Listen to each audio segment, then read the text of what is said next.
ODI முடிய போகுது. Next என்ன T20 தான். அதுக்கு இந்தியா ஸ்குவாட் விட்டுட்டானுங்க. யார் யாருன்னு டக்குன்னு பார்த்துருவோமா வாங்க. தலைவன் அவுட் ஆஃப் ஃபார்ம். ஆனா டீம் வின் பண்ற ஒரே காரணத்துக்காக ஸ்கை கேப்டனா போட்டுட்டே இருக்கானுங்க. கவலைப்படாதீங்க, T20 வேர்ல்டு கப்புக்கு ஒரு கேப்டன் வந்துருவா அப்படி. ஒரு ஒரே கழுத்து வலி சரியாயிடுச்சு போலயே.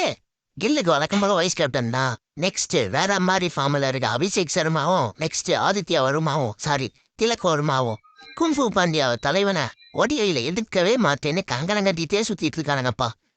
விடுனா T20ல போட்டு பொழந்து கட்டுனா. நெக்ஸ்ட் சிக்ஸர் தூபே என்ன பண்றது, ரிஸ்கே பிளேயர் வேற வழி இல்ல, முட்டு கொடுத்துட்டு தான் இருக்கணும். Spin allrounder Axar Patel, wicket keeper Jitesh சர்மாவும் சஞ்சு சாம்சனும். தலைவன் இல்லாம பவுலிங் யூனிட் கிடையவே கிடையாதுப்பா. பும் பும் பும்ரா. தலா ஹாப்பி பர்த்டே தலா.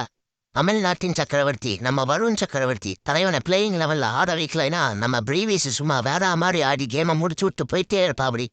டெத் ஓவர்ல பும்ரா கூட சப்போர்ட் பண்ற ஹர்ஷதீப் சிங்கும் சைனாமன் கேம் சேஞ்சர் குல்தீப் யாதவும் சவுத் ஆப்பிரிக்கா ஒரு 200 ரன் ஈஸியாக அடிக்கணும்னு இவர் எடுத்திருக்கானுங்க. அவர் தான் ஹர்ஷித் ராணா. மேட்ச் கொஞ்சம் இன்ட்ரெஸ்டிங்காக போகணும்ல, அதுக்கு தான் கடைசியாக அமெரிக்கன் சிட்டிசன் வாஷிங்டன் சுந்தர்